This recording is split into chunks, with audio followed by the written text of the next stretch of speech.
ఆడి దగ్గర ఈడి దగ్గర 30,000కి 40,000కి పని చేస్తూ ఈఎంఐలు కట్టుకుంటూ చేతులు కట్టుకుంటూ పని చేయడం నా వల్ల కావట్లేదు అన్న. ఆడెవరో కంపెనీకి నా టాలెంట్ తాకట్టు పెట్టి పని చేయడం కన్నా నా టాలెంట్ తో నేను పని చేసుకుని బతకడం చాలా బెస్ట్ అన్న.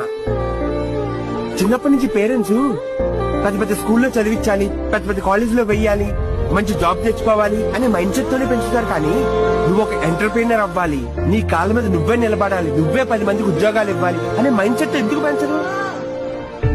జీవితాలు అలాగో చిన్నయ్యానన్న, కనీసం కళ్ళైనా పెద్దే కన్నాం. అనేది మీ తప్పాలేనన్న.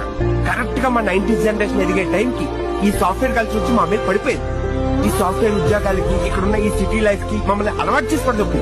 అయినా లైఫ్ అంటే పెద్ద పెద్ద చదువులు చదువుకుని పెద్ద పెద్ద ఉద్యోగాలు చేయడం ఒకటే కాదు, ఎంటర్ప్రీనర్ గా కూడా ఎదగచ్చు. దానికి కోట్లు పెట్టుబడి అవసరం లేదు, జస్ట్ ఒక చిన్న ఐడియా ఉంటే చాలు. ఆడి దగ్గర ఈడి దగ్గర 30,000కి 40,000కి పని చేస్తూ ఈఎంఐలు కట్టుకుంటూ చేతులు కట్టుకుంటూ పని చేయడం నా వల్ల కావట్లేదు అన్న.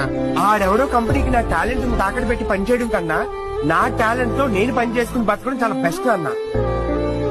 చిన్నప్పటి నుంచి పేరెంట్స్ పెద్ద పెద్ద స్కూల్లో చదివించాలి, పెద్ద పెద్ద కాలేజీలో వెయ్యాలి, మంచి జాబ్ తెచ్చుకోవాలి అనే మైండ్ సెట్ తోనే పెంచుతారు. కానీ నువ్వు ఒక ఎంటర్ప్రీనర్ అవ్వాలి, నీ కాళ్ళ మీద నువ్వే నిలబడాలి, నువ్వే 10 మందికి ఉద్యోగాలు ఇవ్వాలి అనే మైండ్ సెట్ ఎందుకు పెంచరు?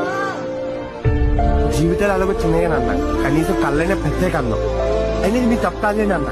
కరెక్ట్ గా మా 90s జనరేషన్ ఎదిగే టైంకి ఈ సాఫ్ట్వేర్ కలిసి వచ్చి మా మీద పడిపోయింది.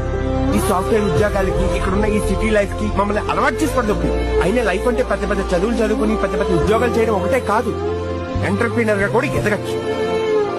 దానికి కోట్లు పెట్టుబడి అవసరం లేదు, జస్ట్ ఒక చిన్న ఐడియా ఉంటే చాలు.